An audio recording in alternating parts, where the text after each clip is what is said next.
Hello, I'm the Shadow Critic. Happy Halloween! For this Halloween, we're going to review a classic horror movie, Child's Play.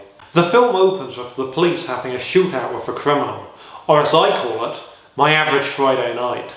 The criminal in question is called Charles Lee Ray, and I swear to God, he looks like he's being played by Tommy Wiseau's evil twin brother. NANI? Despite the fact the police are directly behind him, he somehow evades them by hiding behind a beam. Oh come on, are you being serious? How the hell did that work? Who's driving that car anyway? Chief Wiggum? Oh my God, it just disappeared! It's a ghost car! Charles gets shot, but when the officer goes to arrest him, it turns out that he's pulled a Batman. Charles runs into a toy store and the officer follows him. Oh God, I'm dying. Oh yeah, you sound real torn up about it. Oh God, I'm dying. Oh God, I'm dying. You hear that, you son of a bitch? Jesus, he really went from 0 to 100 in 5 seconds. Oh God, I'm dying. You hear this, you son of a bitch? Also, why is Charles wearing a full suit? He's apparently a strangler who goes out to murder people wearing a full suit. I feel like that's not very practical murder wear. Anyway, Charles finds a doll before he dies, and he starts singing a strange chant over it.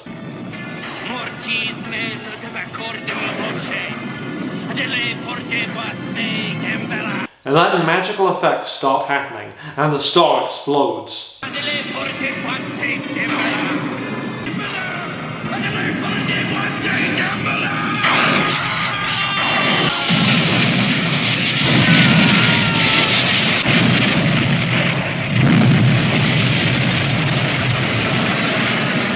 Anyway, we pick up with a boy named Andy. Andy's making breakfast for his mother. It's Andy's birthday and he wants a good guy doll. But unfortunately his mother is too poor to buy one, even though they live in a pretty nice apartment. Is she supposed to be poor? While at work, one of her friends brings her some good news. There's a filthy hobo in the alleyway who's selling kids' toys, and he just so happens to have a good guy doll for a discounted price. Oh yeah, great idea. Buy your children toys from the drug-addicted peddler in the alleyway. That doll probably has more Mary Jane in it than an entire communist compound. Andy loves the doll and calls it Chucky. However, his mother has to work late, so her friend offers to babysit him. I'll take care of Andy for you. Maggie, you can't do it again. Don't be silly. It'll be the hottest date I've had in months. At the time, this line of dialogue would have seemed funny, but given what we know about Hollywood liberals nowadays, this line seems scarily plausible. What's your name? Hi, I'm Chucky, and I'm your friend to the end. Heidi-ho. The most unbelievable part about this entire movie isn't that a serial killer could possess a doll, is that any child would want a doll that looks like that. Even if this thing wasn't possessed, I wouldn't want it anywhere near me. The mother's friend, Maggie, is babysitting Andy. Maggie tells Andy to go to sleep, but Andy says that Chucky wants to watch the news. However, Maggie insists that Andy goes to sleep. And the weirdest part about all of this is that Andy is wearing his shoes to bed. Who the hell wears their shoes to bed? Later, when Maggie is alone, she starts to hear weird sounds from around the apartment. And I have to say, I really love the scene where they build up the tension only to break it with a phone call. Yes, indeed, the fake scare is a cliche in most horror films, but it's a cliche because it works. Somebody attacks Maggie, and she's so scared she falls out of the window to her death. By the way, Maggie, Jezebel says what's up.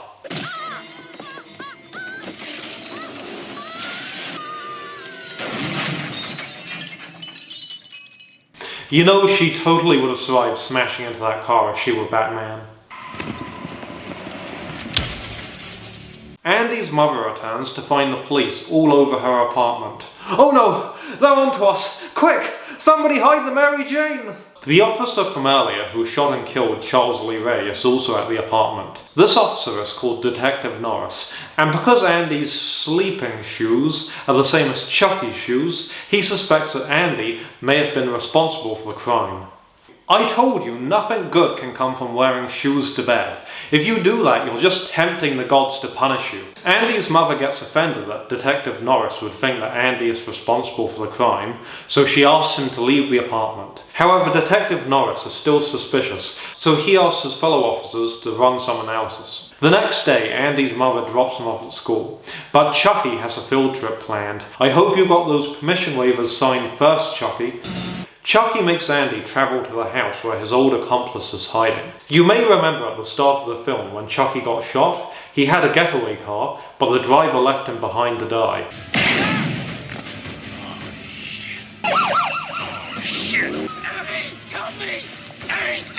Don't leave me, God, no! So now Chucky's out for revenge. Chucky breaks into his accomplice's house and starts to make noise, which worries them. Chucky uses the oven to fill the house with gas. Then he makes a noise to bait his trigger-happy friend into the trap. When his friend fires the gun, he unknowingly lights the gas, blowing himself to hell.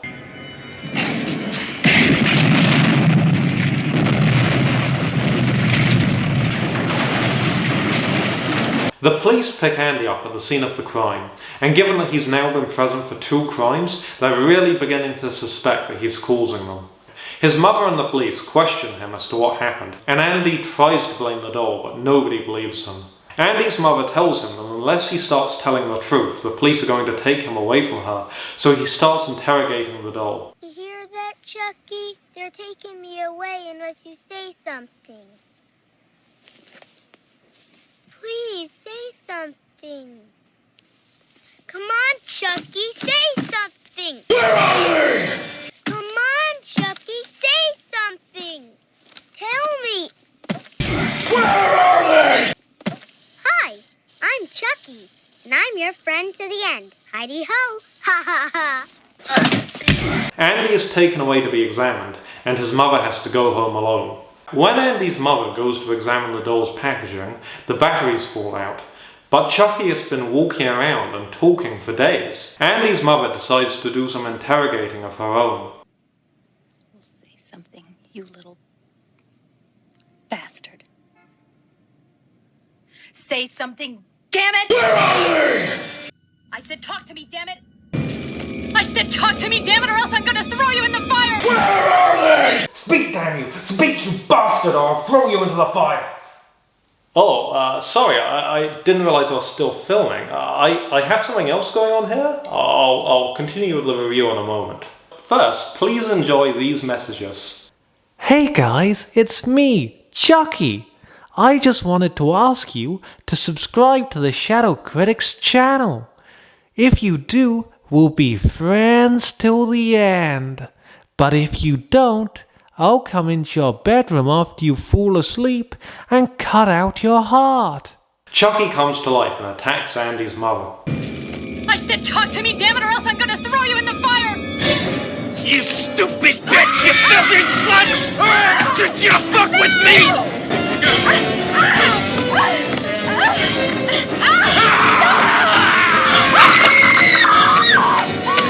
You know you've reached a new low in life when you're getting beaten up by a doll. Just throw it into the damn fire.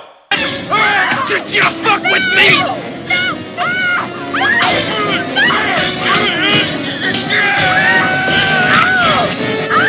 This movie is so stupid. Why are these grown adults frightened of a children's toy? It's so small compared to them. Why don't they just destroy it? I mean, who could honestly imagine a children's toy killing an adult? What's next? An evil video game?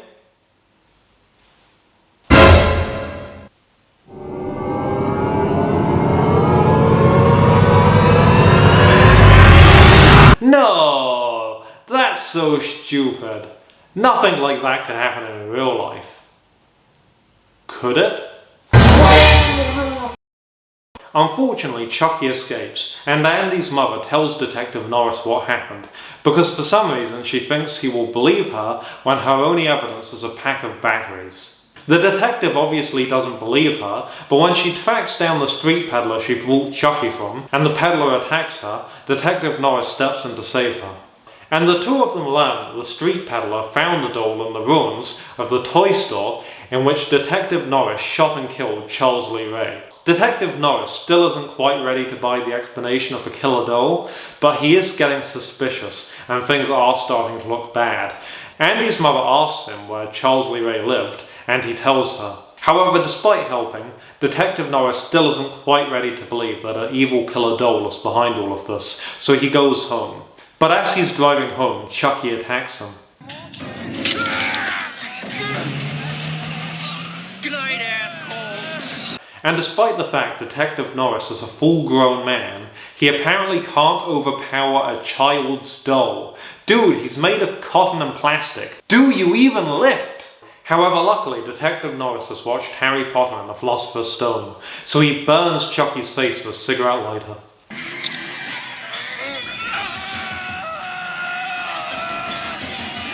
The car flips and the two have a standoff.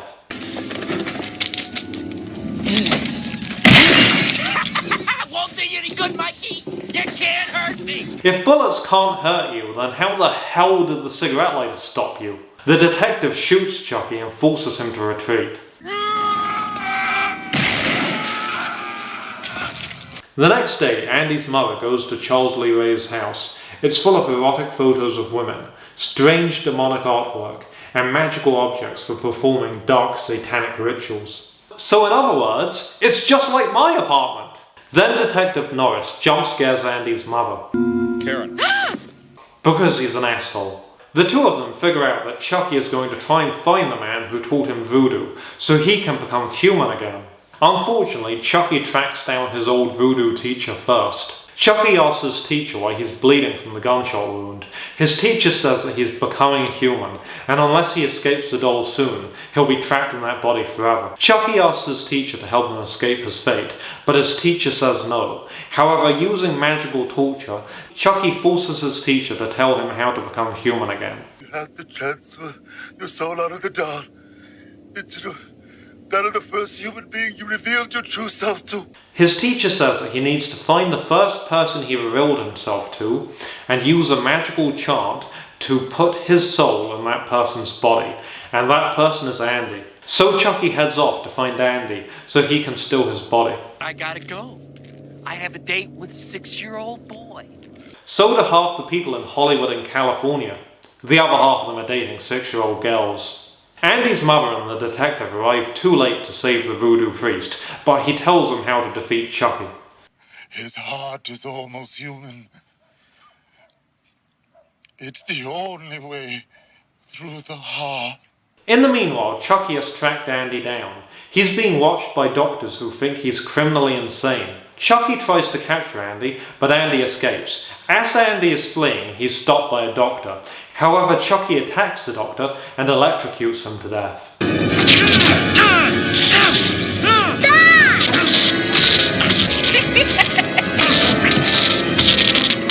How shocking!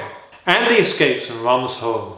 Andy's mother finds out that he escaped, and she figures out that he must have headed home. So she and the detective travel to their house. They arrive just in time to stop Chucky from transferring his soul into Andy's body. In what has to be the most embarrassing fight of all time, Chucky overpowers the detective.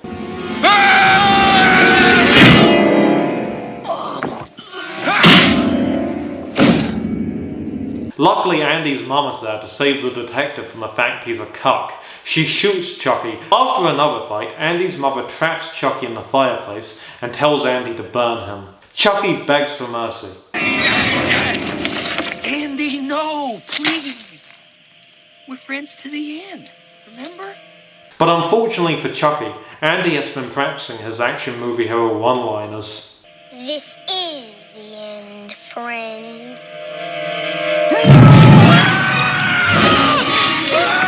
You know Andy came up with that the moment he was taken away from his mum, and he's just been practicing it ever since, waiting for his final fight with Chucky to use it against him.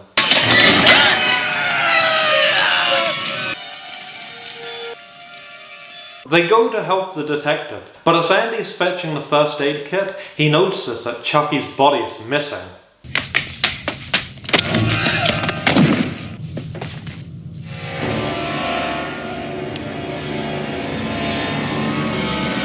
I thought I was watching a Child's Play movie, so why is Freddy Krueger here?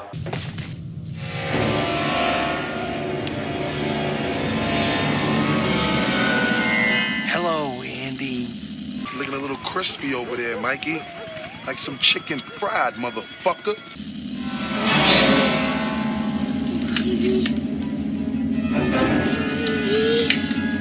Andy's mother gets another gun and shoots Chucky to pieces.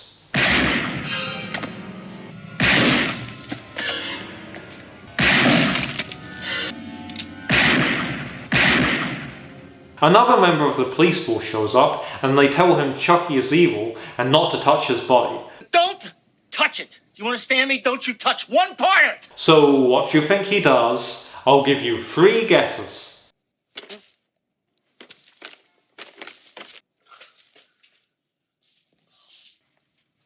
Okay, Mike, there's no way this thing's alive. Come on, look, it's as dead as they come, it's dead. Luckily, the detective is able to shoot Chucky in the heart, killing him. Shoot him in the heart!